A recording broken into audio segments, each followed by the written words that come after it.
Hi, boys and girls. Our book for today is the uppercase Trouble in Capital City. And this book is by, I have to read it on this side. Actually, I have to open it. This is by Tara Lazar, and we borrowed this book from the Central Skagit Library. I was dozing in my chair when barged into my office. He looked bent out of shape. "What's the matter, Mark?" I asked. "Don't ask," Mark said. "I'll run out of ink." True. This town is full of questions. "I need your help, and his help too." He grabbed exclamation to emphasize the point. Finally, Mark spelled it out. "All the uppercase letters are missing." "That's impossible," I said. "This is Capital City." "Private Eye, you're the last capital letter standing," said Mark. I sat down. This was serious. If all the capital letters were gone, there'd be incomplete sentences dangling everywhere. The entire city would be thrown into chaos. Plus, I had to watch my step. I could be next. I told Mark I'd take the case. The uppercase. It was tough catching up with all the types I needed to interview. Hyphen was busy dashing around town. Period was directing traffic. Ampersand was minding her P's and Q's. Apostrophe was gathering his possessions. And comma was dividing her time on a huge list of things. Luckily, the quotation twins were willing to talk. "Yeah, something's definitely up, besides us," they said. "But don't quote us on that." I needed a solid lead. I strolled into Cafe Uno, or Cafe No, as it was now known.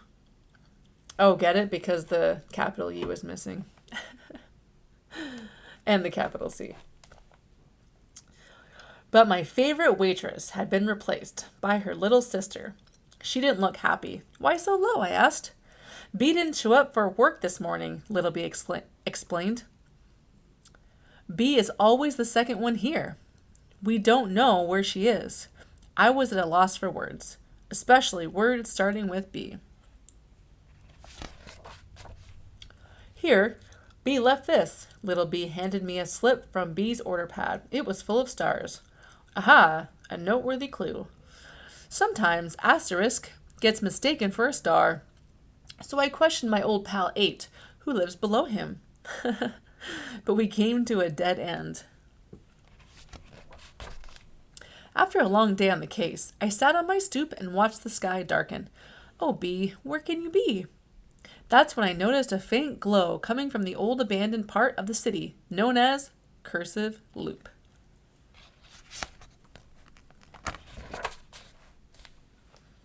First thing in the morning, I took the train out to Cursive Loop.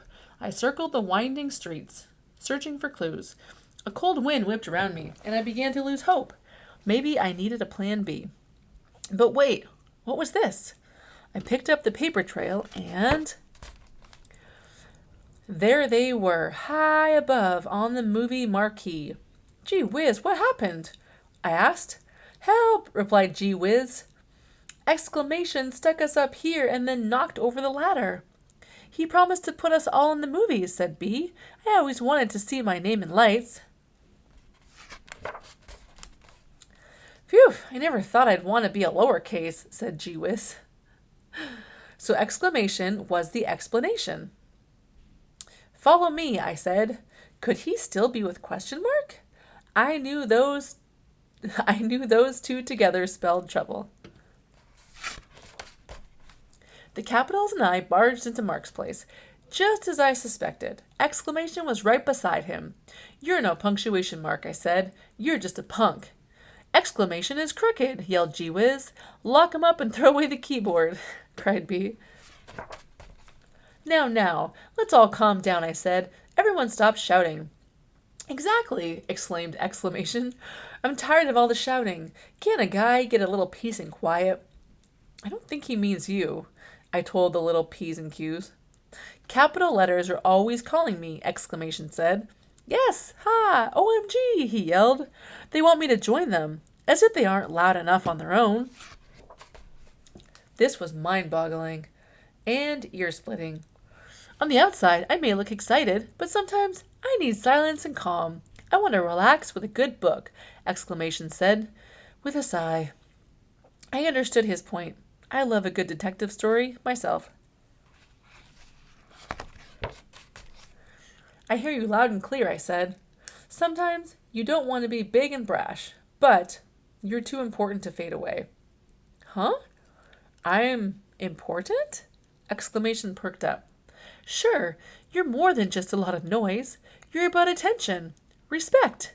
In the end, you make a huge impression. You can be a straight, stand-up guy. Just then, the grammar police arrived. This is totally out of character for you, exclamation, they said. Come along, we've got to book you. According to the letter of the law, exclamation would serve a short sentence. Turns out that cooling off period was just what he needed. As for B, well, she's always been a star in my eyes. I had wrapped up another case, and I hoped trouble in Capital City wouldn't return. Famous last words. That was a really well-written book. It was hard to read at some points. I did not proofread this book first, or pre-read this book. I hope there's more of these. I'll have to check.